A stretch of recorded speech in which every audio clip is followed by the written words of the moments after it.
继续关心体育消息，咱台湾的自由车选手正咧准备明年亚锦赛甲亚运。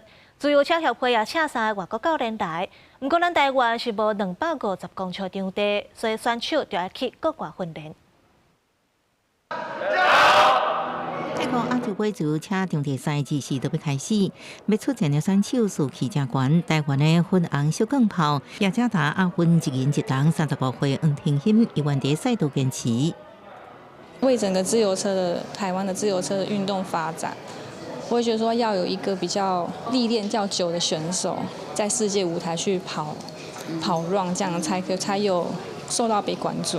为台湾自由车运动发展，黄天欣坚持落去，而且入选名古屋亚运培训队。台湾场地冲刺红、孔世峰也是队员之一，凭着航啊0.11秒之差，摕到第4名，无缘颁奖台。自身心态是关键。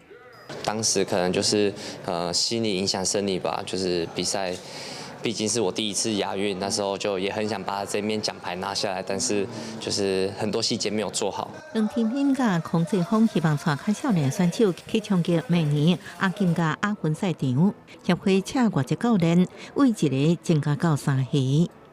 找到我们的选手的问题，然后我们给他们下正确的战略，然后给他们指导，让他们在赛事当中可以勇敢的去尝试不同的策略。早期有红叶精神呐，我做自由车是落叶精神啊，比红叶还要糟糕。但是我们就是一股劲啊。然后现在外籍教练来，他很坚持，很坚持的情况下，我们相关的单位会很重视这个情况。